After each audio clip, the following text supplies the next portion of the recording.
Sehari setelah Presiden Joe Biden mengundurkan diri sebagai capres untuk pemilu AS mendatang dan mendukung wakil presidennya Kamala Harris, dukungan mulai mengalir bagi Kamala. Informasi selengkapnya kita bergabung dengan jurnalis VOA Valdia Baraputri. Selamat petang waktu AS, Valdia. Seperti apa dukungan yang datang pada Kamala saat ini?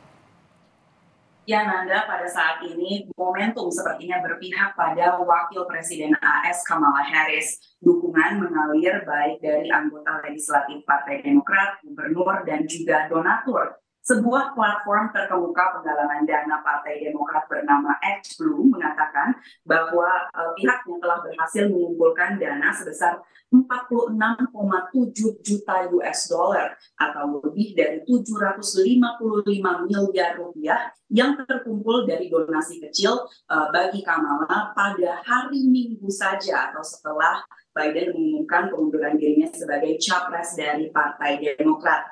Angka ini berbeda jauh dari penurunan donasi pada Joe Biden, terutama setelah penampilannya yang dinilai kurang baik pada debat capres melawan Donald Trump pada akhir Juni lalu. ActBlue juga mengatakan bahwa donasi-donasi kecil ini tercatat sebagai hari dengan penggalangan dana terbesar pada siklus 2024. Mereka juga menambahkan bahwa donasi kecil yang berasal dari pendukung grassroots atau akar rumput pemilih Partai Demokrat ini menunjukkan sikap antusias terhadap nominasi dari Kamala Harris. Selain itu, pemimpin-pemimpin Partai Demokrat seperti anggota Kongres dan juga gubernur sudah banyak yang mendukung atau memberikan dukungan pada Kamala secara publik. Ini termasuk diantaranya nama-nama yang dinilai berpotensi menjadi kandidat capres Partai Demokrat. Menurut data Washington Post, dari 263 anggota Kongres Partai Demokrat dan 23 gubernur Partai Demokrat, terdapat 204 diantaranya yang telah mengendorse Kamala, sementara 82 lainnya belum menunjukkan dukungan terhadap Kamala Harris. Namun perlu saya berikan konteks begitu, meski dukungan besar baik dari anggota Kongres, gubernur, dan juga donatur ini telah dikantongi Kamala dalam waktu yang cukup singkat, ini belum menjadi atau belum membuat Kamala Harris menjadi resmi capres dari Partai Demokrat. Hal itu baru akan ditentukan dan diresmikan pada konvensi Partai Demokrat yang akan berlangsung di Chicago bulan depan. Nanda. Oke, Valdia, bisa Anda gambarkan sebetulnya latar belakang dan rekam jejak dari Kamala ini seperti apa?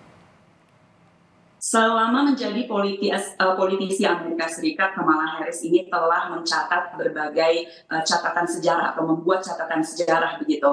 Ia adalah perempuan berkulit hitam keturunan Asia Selatan pertama yang menjadi wakil presiden Amerika Serikat. Sebelum menjabat sebagai wakil presiden Amerika Serikat, ia juga memiliki karir yang panjang di negara bagian California. Ia pernah menjadi jaksa agung negara bagian tersebut, kemudian jaksa wilayah di San Francisco. Setelah itu, ia menjadi senator untuk negara bagian California selama 4 tahun.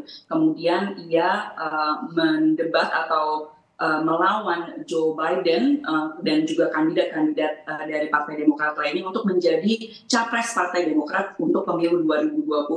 Namun ia kalah dan akhirnya menjadi wakil presiden bagi Joe Biden. Nanda. Lalu untuk perkembangan respons dari Partai Republik terkait dengan hal ini seperti apa di sana, Valdia? Ya, jadi kalau dari Partai Republik ini setelah pengumuman Biden mengundurkan diri sebagai capres Partai Demokrat, Donald Trump atau capres dari Partai Republik ini merilis pernyataan yang keras begitu yang mengatakan bahwa memang Joe Biden tidak layak untuk mencalonkan diri lagi dan tidak layak untuk menjabat sebagai presiden Amerika Serikat. Nah, nada yang serupa atau pernyataan keras yang serupa ini juga datang dari Ketua DPR Amerika Serikat dari Partai Republik Mike Johnson yang mengatakan bahwa pihaknya justru senang jika Kamala menjadi capres dari Partai Demokrat karena menurut menurutnya Partai Republik ini mudah untuk mengalahkan Kamala begitu. Ia juga melanjutkan dengan menambahkan bahwa sebaiknya Joe Biden juga mundur karena jika ia dianggap tidak layak atau tidak kompeten untuk melanjutkan kampanye, ia juga tidak layak untuk melanjutkan tugas negara sebagai Presiden Amerika Serikat. Namun ada yang menarik dan berbeda, ini komentar dari Partai Republik,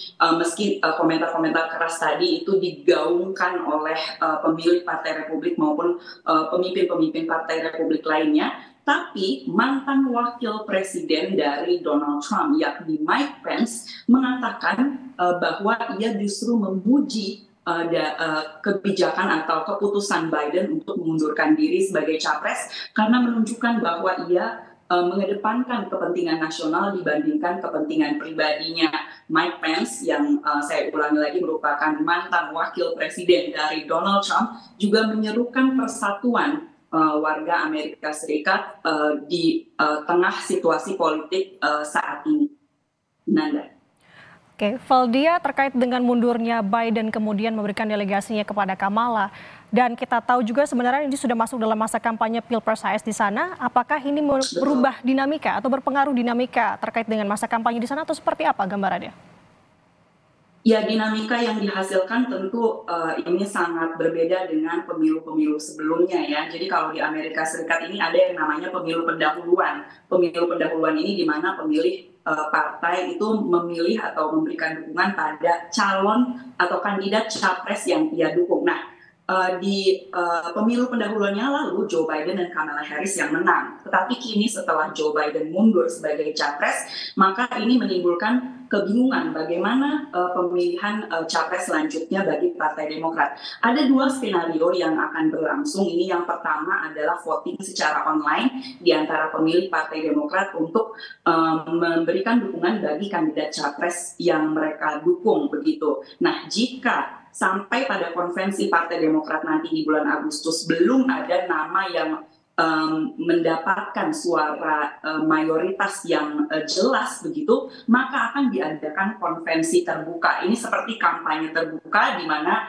para kandidat ini masing-masing berupaya meyakinkan pemilih-pemilih Partai Demokrat yang datang ke konvensi untuk memilih mereka. Kemudian akan ditentukan saat di hari itu juga siapa yang akan dipilih dari Partai Demokrat dan diresmikan sebagai capres dari Partai Demokrat untuk maju ke pemilu November nanti. Hal ini tentunya adalah sebuah dinamika yang bisa dikatakan anomali begitu yang saat ini sedang dihadapi oleh Partai Demokrat. Nanda.